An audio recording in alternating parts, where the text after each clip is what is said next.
Boa tarde, amados! A graça e a paz, tudo bem? Mais um dia adorando, exaltando e glorificando o nome daquele que vive e reina.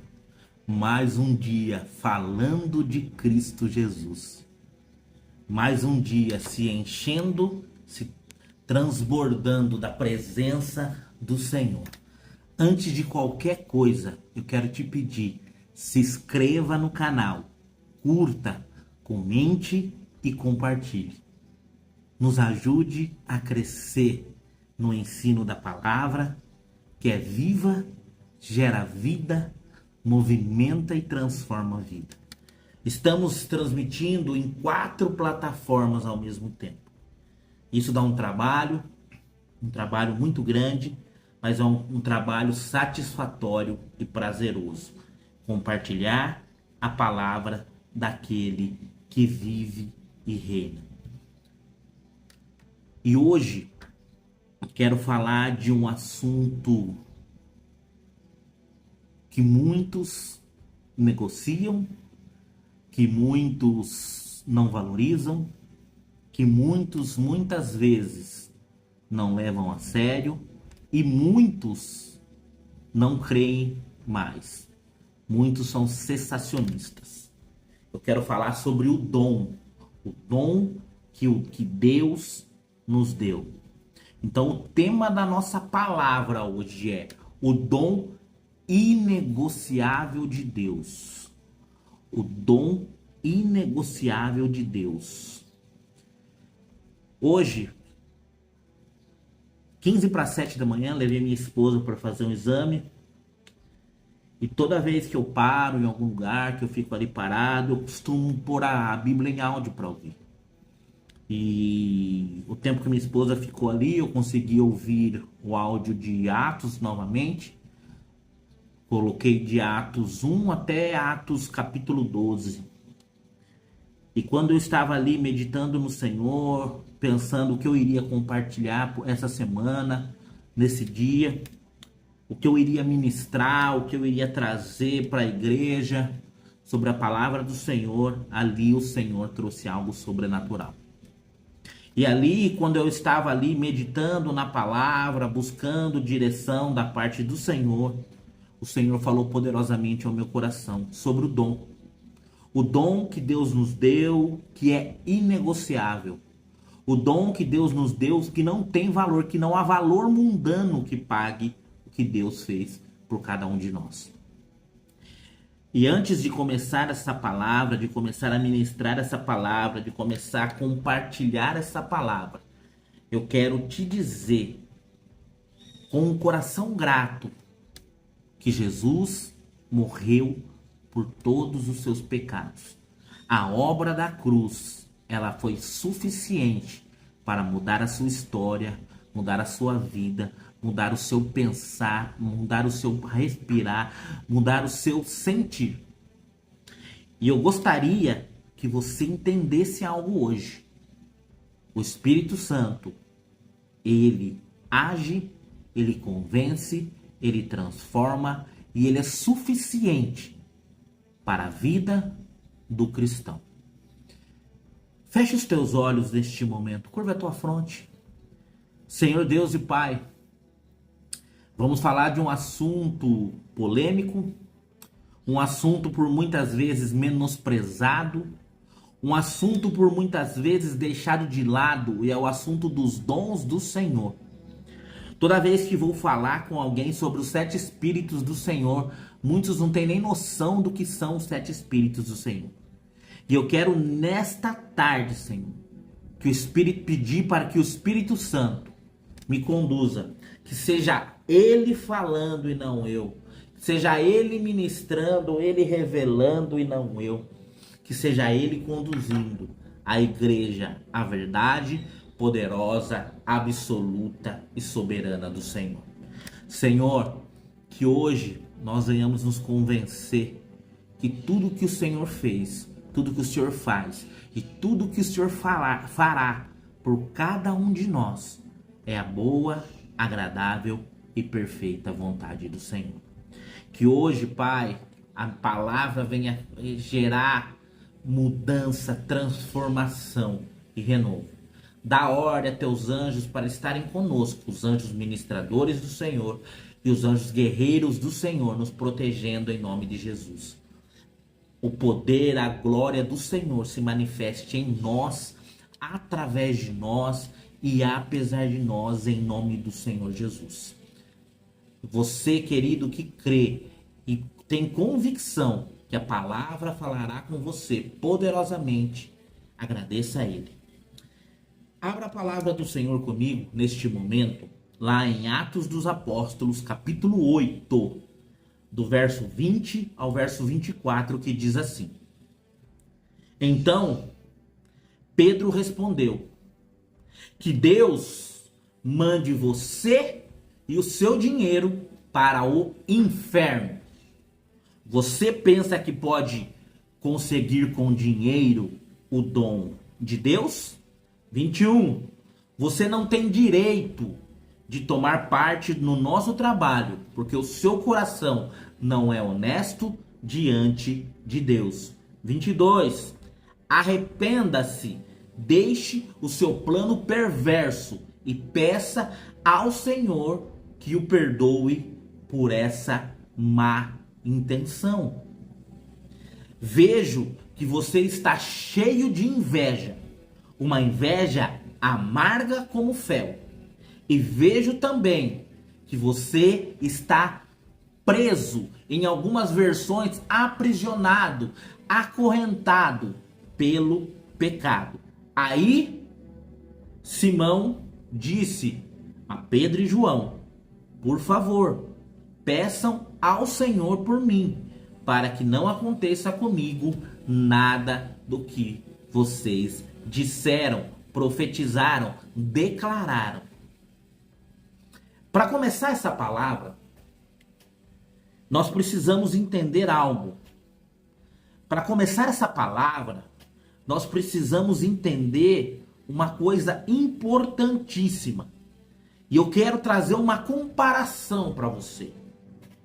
Quando Jesus, em Mateus capítulo 13, fala sobre a sua parábola do joio e do trigo, ele está comparando algo.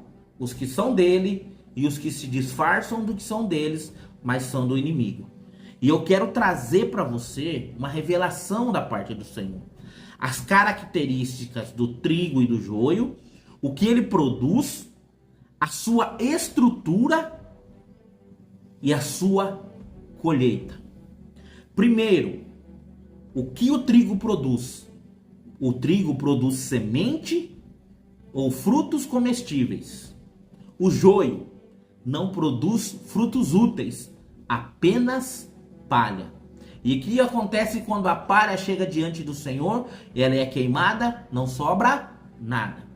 Qual é a estrutura do trigo? O caule se dobra com o peso do fruto maduro.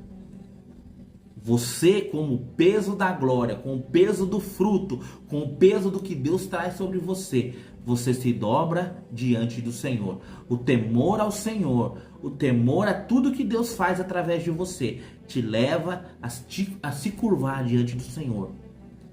Já o joio, ele permanece ereto e rígido. E na hora da colheita, torna-se o trigo, ele é fácil de colher. Quanto mais maduro ele está, mais fácil de tirar deste mundo ele é. Já o joio fica mais enraizado e difícil de colher. O trigo, aqueles que são do Senhor, a coisa mais fácil do mundo é as raízes dele sair desse mundo. Já o joio, as raízes dele são tão profundas nesse mundo que ele vai resistir o máximo que der. E eu quero trazer para você, nesse dia, eu quero trazer algo, um resumo, antes de eu ministrar, a partir de Atos 8, capítulo 20. Eu quero trazer um resumo curto e objetivo de Atos 6 até Atos capítulo 8, verso 20. Primeiro, a escolha dos 7 diáconos. Com o crescimento da igreja, houve uma disputa entre os judeus helenitas e os hebreus sobre a negligência com as viúvas na distribuição dos alimentos. Para resolver isso e permitir que os apóstolos focassem na oração e na palavra, os apóstolos levantaram esses 7 homens para que eles pudessem focar na oração e na palavra. Hoje não se foca na oração e não se foca na palavra. Qual foi a solução para isso? 7 homens de boa reputação, cheios do Espírito Santo e com sabedoria. Eles foram escolhidos para servir as mesas. Entre eles estavam, não se esqueça desses 2, Estevão e Felipe. E qual foi o resultado disso? A palavra de Deus crescia e o número de discípulos em Jerusalém se multiplicava. E o número de discípulos crescia. E o número de pessoas seguindo a palavra, seguindo o evangelho, seguindo os apóstolos se multiplicaram. Outra coisa, a prisão e o martírio de Estevão está lá em Atos 6, do 8 e Atos 7. Estevão, cheio de graça e de poder, eita Jesus, realizava milagres. Além de cuidar das finanças, Estevão era cheio do Espírito Santo, realizava milagres, o que gerou oposição na sinagoga dos libertos. Amados, essa sinagoga dos libertos nós podemos trazer para o dia de hoje. A graça barata. Eles acusavam Estevão falsamente de blasfêmia e aí Estevão é levado diante do Sinédrio. E Estevão, ele faz um discurso que está lá em Atos capítulo 7.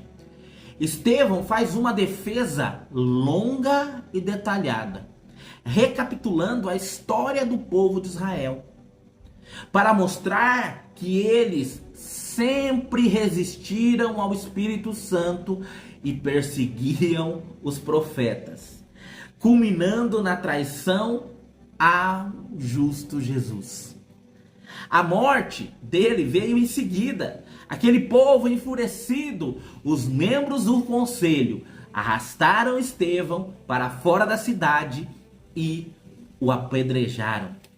Estevão, quando está ali diante destes homens, ele vê o céu aberto e pede a Deus que não lhe impute este pecado. Olha para você ver quando você tem profundidade no Espírito Santo, tem intimidade. Estevão sendo apedrejado por aqueles líderes, ele pedindo para Deus não imputar o pecado a eles. Saulo, eita Saulo, as testemunhas ali que estavam, as pessoas que foram apedrejar Estevão, deixaram suas capas aos pés de Saulo. Saulo, ele consentia e desejava a morte de Estevão. Eu vou repetir. Saulo, ele consentia e desejava a morte de Estevão. Terceira coisa que eu quero compartilhar com vocês antes de chegar nisto. A perseguição ao povo levou a igreja a se expandir. Levou a igreja até Samaria. Atos capítulo 8, do 1 ao 8. A morte de Estevão, ela desencadeou uma grande perseguição contra a igreja de Jerusalém. E quando a igreja de Jerusalém foi perseguida, ela se dispersou. E essa dispersão levou todos, exceto os apóstolos, para regiões da Judéia e Samaria. Saulo ali assolava a igreja, prendendo homens e mulheres que seguiam os apóstolos e a igreja de Cristo. E Filipe foi parar em Samaria. A perseguição teve um efeito reverso. Os dispersos iam em toda parte pregando a palavra. Filipe desceu para Samaria e pregou a Cristo, realizando sinais e gerando grande alegria e conversão naquelas cidades. E ali naquela cidade de Samaria, Filipe conheceu Simão. Simão, um mágico que se dizia servo do Senhor. E ali, naquela região, as pessoas que serviam ao Senhor, que pregavam o Senhor, não conheciam o Espírito Santo. Está lá em Atos, capítulo 8, do verso 9 ao verso 20. E em Samaria, esse homem chamado Simão, que praticava magia e iludia o povo, mas era respeitado pelo povo. Ele creu, sim, na pregação de Filipe e foi batizado naquele lugar. Muitas vezes o joio crê, o joio se batiza, mas o joio tem uma segunda intenção. Mas Filipe, apesar de fazer milagres e maravilhas naquela região, não tinha percebido qual era a real intenção de Simão. E Simão, por muitas vezes, abria portas para Filipe naquela cidade, porque ele era um homem respeitado. Mas quando os discípulos, os apóstolos, ficaram sabendo do que estava acontecendo naquela região, enviaram Pedro e João para aquele lugar. Pedro e João foram enviados de Jerusalém para orar pelos samaritanos, a fim de que eles recebessem o Espírito Santo. Porque eles foram informados que o batismo que Samaria conhecia era o batismo nas águas. Era o batismo de João. Era o batismo por remissão dos pecados. Mas eles não foram revestidos de poder. Não receberam poder e unção. E qual foi o erro de Simão? Porque o inimigo sempre vai cometer um erro. Ao ver que o Espírito Santo era dado pela imposição de mãos dos apóstolos, Simão ofereceu dinheiro para comprar esse poder. Eita Jesus! Amados irmãos, uma certa vez, nós fomos fazer uma libertação em uma igreja, aqui da região de Americana, e chegamos nesse ambiente, os pastores estavam levando um baile do demônio, da pessoa que estava endemoniada. Nós chegamos, fizemos a libertação e no final, esses pastores me perguntaram quanto era aquele óleo ungido para comprar. Quanto era para aquisição daquele óleo? Porque para eles o poder estava no óleo e para eles aquele óleo era muito importante. Eu falei, irmãos, a paz do Senhor, misericórdia. O poder não está no óleo, o poder está no Espírito Santo, o poder está na palavra, que é viva, gera vida, movimento e transforma a vida. E no verso 20, nós vemos Pedro repreendendo Simão. Pedro falando para Simão assim, Pedro duramente falou para ele assim, o teu dinheiro seja contigo para a tua perdição. Pois cuidastes que o dom de Deus se alcança por dinheiro? Você acha que se pode comprar o dom de Deus? Oh Jesus, agora eu vou começar a pregação. Você acha que o dom de Deus pode ser comprado? Você que me assiste, acha que o dom de Deus pode ser comprado? Responda para si próprio. Se pergunte para si mesmo, será que o dom de Deus pode ser comprado? Hein? O dom de Deus pode ser adquirido? Com valores? Com meritocracia? Por merecimento? Porque você é influente? Porque você é bonito? Porque você fala bem? Porque você chama a atenção? Não se esqueça que Jesus chamou 12 homens que eram desprezados por todos. Não se esqueça que Jesus chamou homens que ninguém dava valor nenhum a eles. Não se esqueça que nenhum deles tinha fortuna. E eu quero te dizer algo. O evangelho, ele rompeu barreiras geográficas e culturais.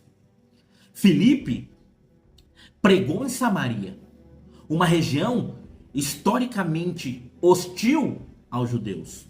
E houve naquele lugar grande alegria. No entanto, onde Deus planta o trigo, o inimigo tenta semear o joio. O texto de hoje, ele nos mostra o confronto entre a autoridade apostólica verdadeira de Pedro, João e Filipe e a religiosidade interesseira de Simão o Mago. A palavra de hoje vai te mostrar a autoridade e o poder da verdade contra o interesse e a mentira travestida de verdade. Primeira coisa, a necessidade de autenticação espiritual.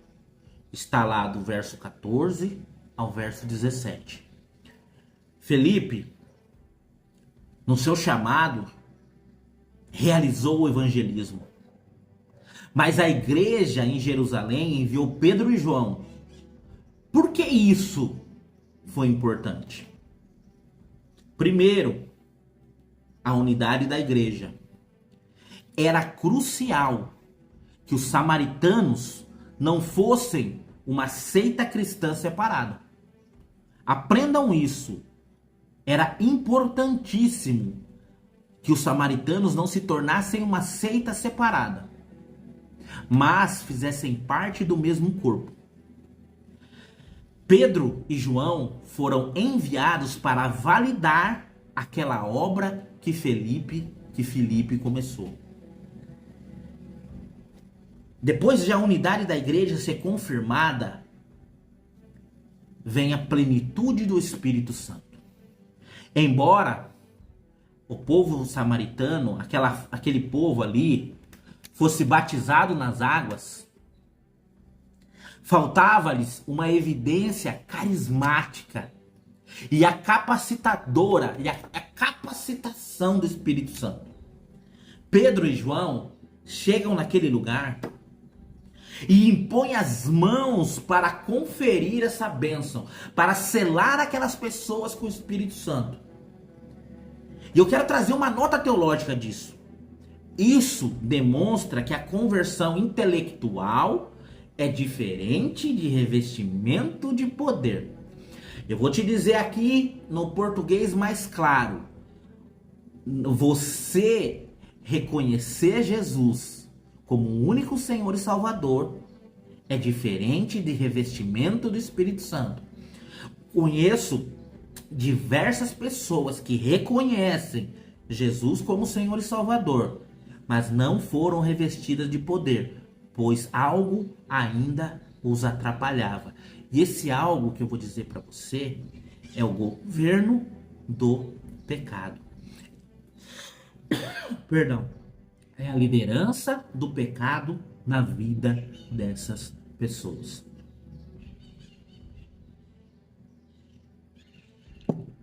E eu vou te trazer duas referências cruzadas. Efésios, capítulo 1, no verso 13, fala sobre o selo do Espírito Santo após você crer. Quando você crê verdadeiramente, você precisa ser selado pelo Espírito Santo. E outra referência cruzada que eu gosto muito é Atos, capítulo 19, do verso 1 ao verso 6. Quando Paulo chega em Éfeso com discípulos que não conheciam o Espírito Santo, conheciam o Evangelho, conheciam a palavra, até pregavam a palavra, mas não conheciam e não eram selados pelo Espírito Santo. E qual é a aplicação prática que eu quero trazer para vocês agora disso tudo? Não basta aceitar a doutrina. Precisa de vivência e intimidade para se desfrutar do poder do Espírito Santo para confirmar a sua caminhada com Deus. E toda vez que o Espírito Santo é manifestado naquele lugar, ele tem liberdade naquele lugar. Quando o trigo permite o Espírito Santo enchê-los de frutos e eles se rendem ao Senhor, ali o joio começa a aparecer. Eita Jesus! Onde há intimidade, onde há liberdade para o Espírito Santo, o Espírito Santo leva o trigo a se render a ele e o joio começa a aparecer na multidão. Simão, que antes praticava e iludia o povo com magia, que está lá em Atos capítulo 8, do 9 ao 11, ele creu, foi batizado nas águas, mas ao ver o poder fluindo através dos apóstolos, sua verdadeira natureza emergiu. Eu vou dizer no português absoluto para nós, no português fácil aqui, ele somente tomou um banho, ele não se rendeu, ele não morreu para o mundo e nasceu para a obra do Senhor. E aí, quando isso acontece, a visão distorcida de Simão, ela se manifesta. Simão não viu o Espírito Santo como uma pessoa divina para que ele obedecesse a ele, mas ele viu o Espírito Santo como uma energia, um poder que ele pode governar e manipular. Você conhece pessoas que vê o Espírito Santo assim? Que ele governa e manipula? E quando a natureza de Simão se revela, porque quando a luz chega, as trevas não prevalecem. Quando a luz chega, o que está errado tem que se mostrar. E aí vem a proposta indecente de Simão. E diz para Pedro e João: me dê também esse poder. Quando você tem vida, quando você tem intimidade com o Espírito Santo, quando você tem uma vida dedicada a Ele, quando você tem intimidade, você é usado por Ele. Você sabe em quem você vai impor as mãos. Você sabe quem realmente vai ser revestido de poder. Porque se Simão viu muitos ali sendo revestidos de poder, pessoas que ele influenciava, que ele manipulava, que ele levava a distorcer a palavra, pessoas que ele levava ao engano, sendo revestida de poder, e ele que se sentia superior e achava que ele era digno e merecedor daquilo, ele quis comprar a autoridade apostólica. Isso deu origem ao termo simonia, comércio de coisas sagradas. Você conhece alguém que pratica a simonia? Você conhece alguém que põe preço no poder do Espírito Santo? Você conhece alguém que vende bênção? Você congrega com alguém que faz isso? O seu pastor faz isso? A sua autoridade faz isso? A sua autoridade vende, coloca preço no poder do Espírito Santo? A tua autoridade coloca preço no agir do Espírito Santo? O problema da motivação é o seguinte: ele não pediu o Espírito para ser santo, mas para ter prestígio e controle. Eu vou repetir. Simão não quis o Espírito Santo para se tornar santo, mas para ter controle e prestígio naquela cidade, naquela região. E eu vou trazer uma referência cruzada para você disso. 1 Timóteo, capítulo 6, no versículo 5, nós vemos homens de mente corrompida que supõem que a piedade é fonte de lucro. Você conhece pessoas hoje que exploram a miséria, que fazem boas obras com a intenção de lucrar com isso? Mateus capítulo 6, versículo 24, que é profundo e poderoso, que diz que não podemos servir a dois senhores. Não podemos servir a Deus e a Mamon. Simão aqui queria o poder do Espírito Santo para ser usado em favor de Mamon, em favor da riqueza. Eita Jesus, fala conosco, Pai. Quando somos cheios do Espírito Santo, quando somos revestidos de poder e autoridade, somos cirúrgicos. E olha o tratamento cirúrgico de Pedro e João, que está lá do verso 20 ao verso 23, que nós lemos no começo. Aqui vemos como a liderança madura lida com a corrupção na igreja. Pedro não foi politicamente correto. Ele foi profético. Forte essa frase, né? Pedro não foi politicamente correto. Ele foi profético.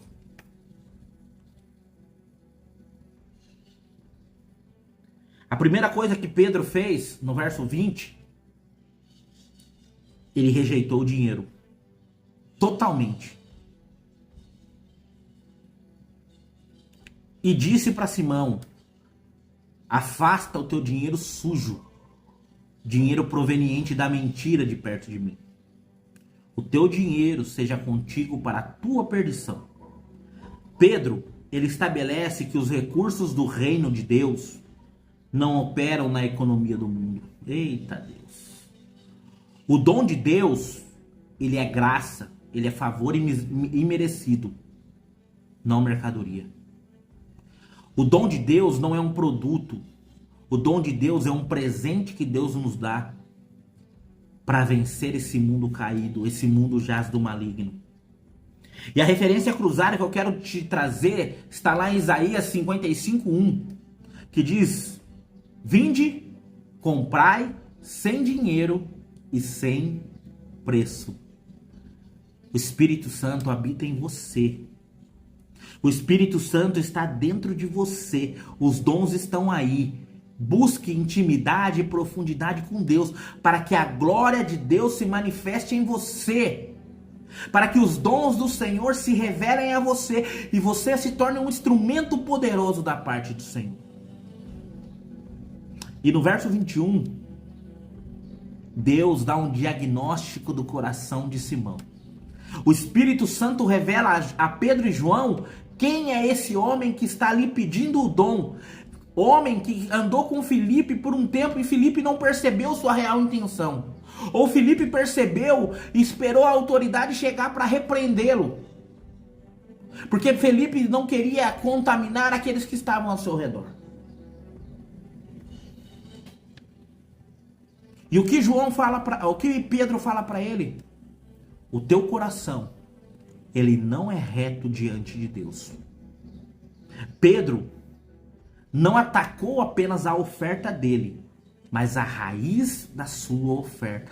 Pedro não atacou somente o joio, mas Pedro arrancou o joio com raiz e tudo, por mais resistente que essa raiz seja. A teologia de Simão estava errada porque seu coração estava torto, seu coração estava corrompido, seu coração tinha más intenções.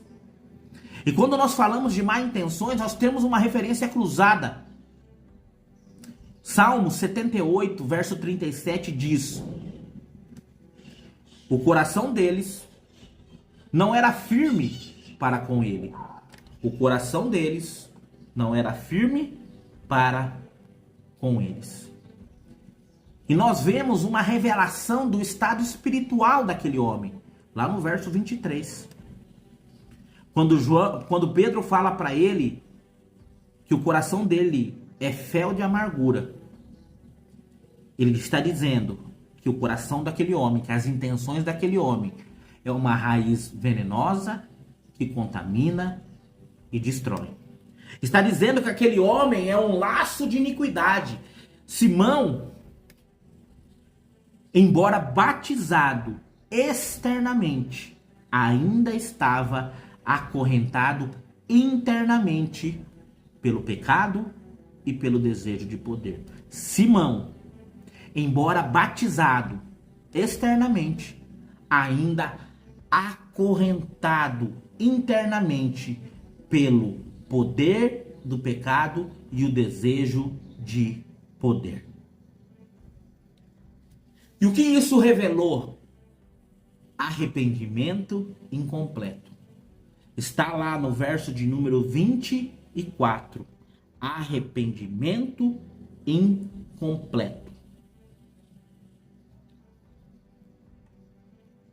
A resposta de Simão, ela é reveladora e serve de alerta para nós.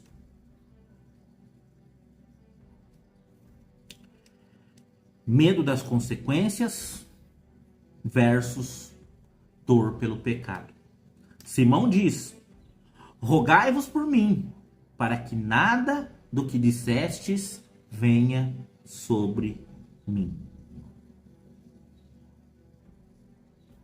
E essa revelação, eu quero que você pense nela. Ele não orou pedindo perdão a Deus. Ele pediu que Pedro orasse para que ele se livrasse da punição. Ele não orou pedindo perdão. Ele só pediu para que Pedro orasse para que ele escapasse da punição. Há uma diferença muito grande entre remorso, medo da pena, e o arrependimento, tristeza por ter ofendido a Deus. E eu quero trazer duas referências cruzadas disso.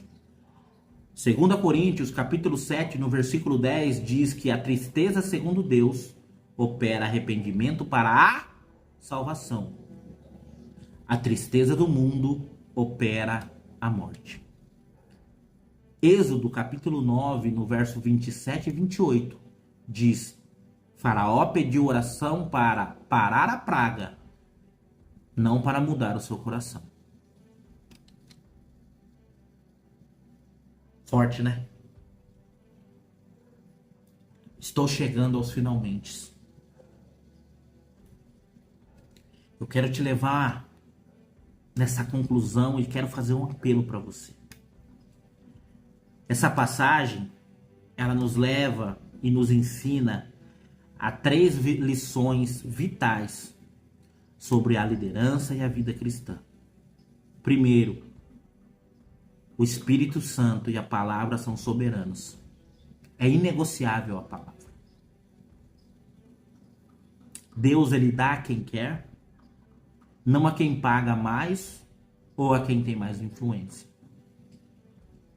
Eu vou repetir. Deus, ele manifesta, ele dá os seus dons a quem ele quer, não a quem tem mais influência ou a quem tem condição de pagar.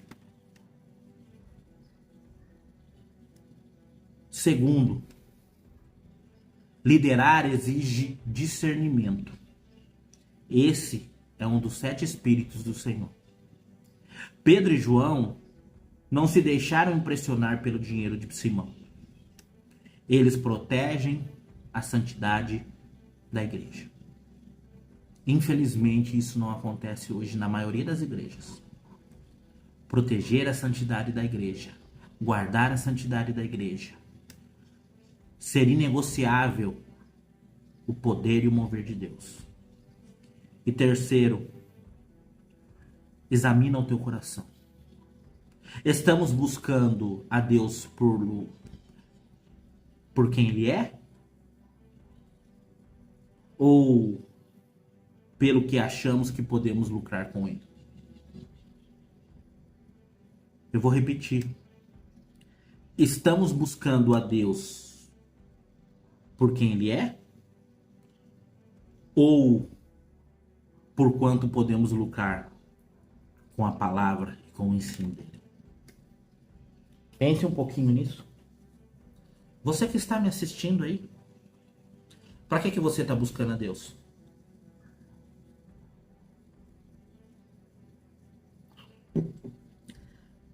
O fim dos tempos está próximo. A palavra diz que o amor de muitos se esfriaria. Hoje vivemos igrejas cheias de pessoas querendo a bênção. Hoje vivemos igreja de pessoas buscando milagres e maravilhas. Não vemos mais as pessoas buscando a Ele. Nós vemos campanha de 7 sexta-feira para prosperidade, 7 sexta-feira para bênção, 7 sexta-feira para libertação financeira. Nós não vemos campanha de 7 sexta-feiras para sermos cheios do poder, 7 sexta-feiras para que a glória se manifeste, 7 sexta-feiras por mais intimidade, 7 sexta-feiras por mais vida com Deus. Não vemos mais. E quero fazer uma breve oração com você. Feche os teus olhos. Curva a tua fronte. Se renda a Ele, ao único que é digno de louvor, adoração, de busca, de clamor, de intimidade. Diga para Deus nesse momento: Senhor, endireita meu coração. Me dê um temor santo, Senhor. Que eu venha valorizar o dom gratuito da salvação acima de qualquer ganho terreno. Diga para o Senhor: endireita meu coração, Senhor. Transborda meu coração de temor. Que eu venha valorizar o dom gratuito da salvação acima de qualquer ganho terreno. Diga para Ele: Senhor, eu quero viver o teu sobrenatural. Senhor, eu quero desfrutar do poder e da glória do Senhor. Eu quero sentir o toque poderoso do Senhor. Eu quero sentir a graça abundante do Senhor na minha vida, através da minha vida, apesar da minha vida. Eu quero viver o teu sobrenatural, Senhor. Diga para Ele. Aqui, meu amado e querido irmão, como você vê, cuidado. Cuidado com as coisas que têm te cercado. Cuidado com as verdades mentirosas que estão sendo ditas para você. E eu vou te dar uma dica poderosa, uma dica profunda e cheia do poder de Deus. Você só não vai ser enganado se você ler a palavra, se você tiver vida com Deus, intimidade com o Espírito Santo. Eu vou te dar uma dica mais profunda ainda. Use as ferramentas que Deus te deu. Use a armadura de Deus. Se revista da armadura de Deus. Deixe Deus falar com você. Se você tem dúvida da armadura, abra comigo, vamos ler junto. Abra a palavra do Senhor comigo, lá na carta de Paulo à igreja de Éfeso, capítulo 6, a partir do verso 10, que diz assim, olha que poderoso. Quanto ao mais, sede fortalecidos no Senhor e na força do teu poder. Revesti-vos de toda a armadura de Deus, para poderes ficar firmes contra as ciladas do diabo. 12.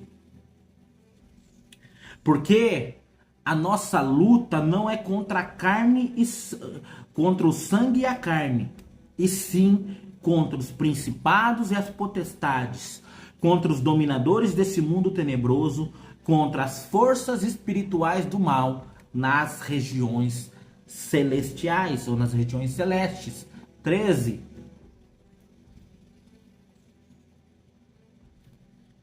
Portanto, tomai toda a armadura de Deus, para que possa resistir no dia mau e, depois de ter vencido tudo, permanecei inabaláveis. Estais, pois, firmes, cingindo-vos com a verdade e vestindo a couraça da justiça. 15. Calçai os pés com a preparação do evangelho da paz. 16. Embraçando sempre o escudo da fé, com o qual podereis apagar todos, não é alguns, os dardos inflamados do maligno. 17. Tomai também o capacete da salvação e a espada do Espírito, que é a palavra de Deus. 18. Com toda a oração e súplica, orando em todo o tempo no Espírito, e para isto vigiando com toda perseverança e súplica por todos os santos. Eita Jesus! Obrigado, Pai. Eu quero primeiramente te agradecer por mais esse dia compartilhando a palavra. Eu quero te convidar a se inscrever no canal, a curtir, a compartilhar e a comentar. Se inscreva no nosso canal e nos siga em nossas redes sociais, TikTok, Quai, no Instagram. Nos ajude a crescer no ministério da palavra, ensinando a palavra que é viva, gera vida, movimenta a vida e transforma a vida. E eu quero te desejar e declarar que a tua vida, a partir de hoje, será uma vida de busca à santidade, de dons sendo manifestos e transbordando sobre a vida de outras pessoas. Eu declaro que através de você haverá cura, libertação e renovo. Eu quero desejar que Deus te abençoe poderosamente em Cristo Jesus.